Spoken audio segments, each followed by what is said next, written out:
I haven't been back to my childhood home in 20 years. Not since I met Mr. Widemouth.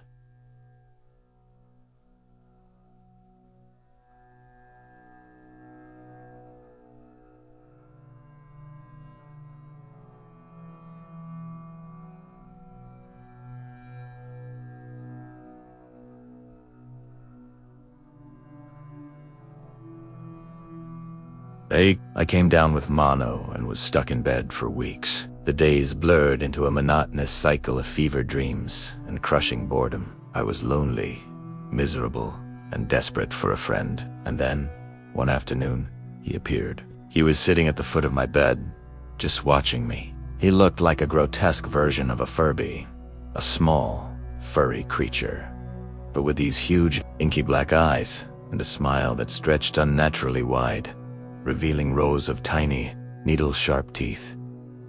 His voice was a dry, raspy whisper.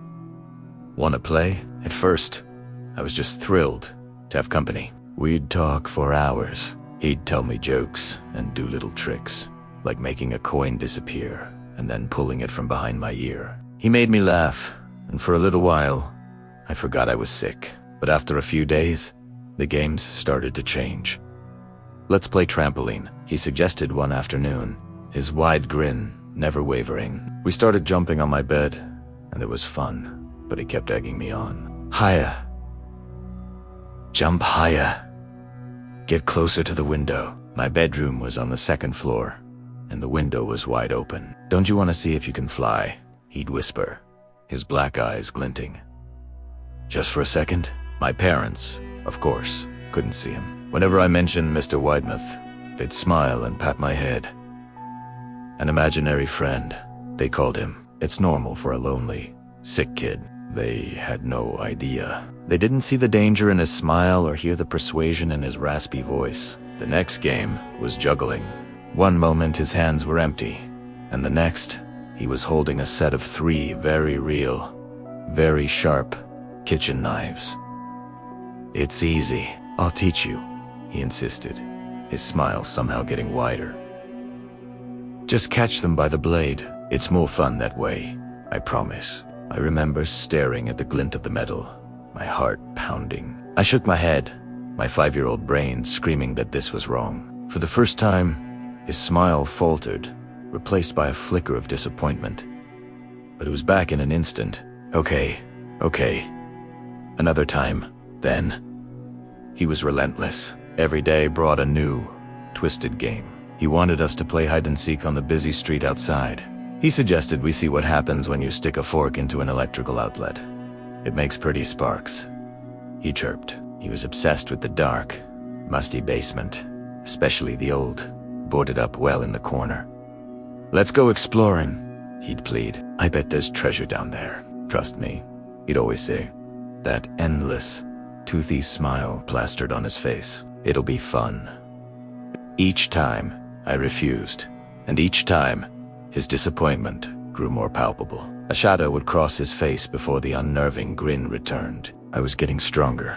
My fever was breaking, and the more I felt like myself, the less I wanted to play his games. The day my mom told me I was well enough to go back to school was the first time I saw Mr. Widemouth's smile disappear completely. "You're leaving?"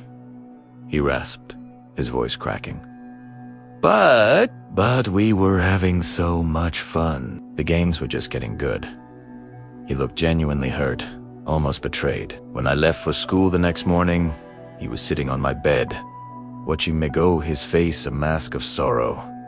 I never saw him again after that. For years, I told myself my parents were right.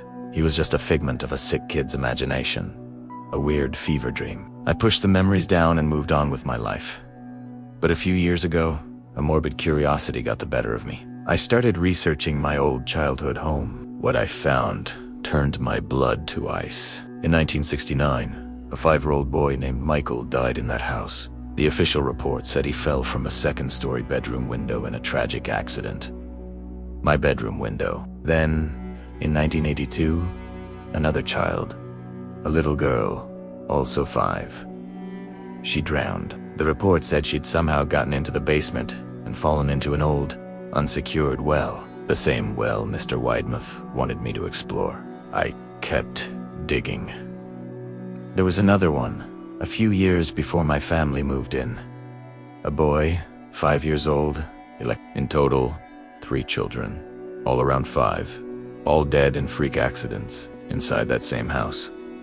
It all clicked into place. The jumping on the bed, the knives, the electrical outlets, the basement. Well, Mr. Widemouth was an imaginary friend. He was a predator. Something that latches onto sick, lonely, vulnerable children and coaxes them into playing his deadly games. He'd been in that house for decades, patiently waiting. The house is still standing.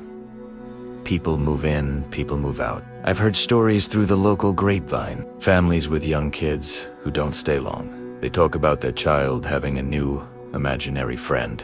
A small, furry creature who tells them secrets and wants to play games. They always call him the same name, Mr. Widemouth. So, if your child is ever sick, and they start talking about a new friend with a very, very wide smile, don't dismiss it. Listen to the games they're playing. And if they mention Mr. Widemouth, don't walk, run. Get your child out of that house and never look back, because he's still there. And he's just waiting for someone new to play with.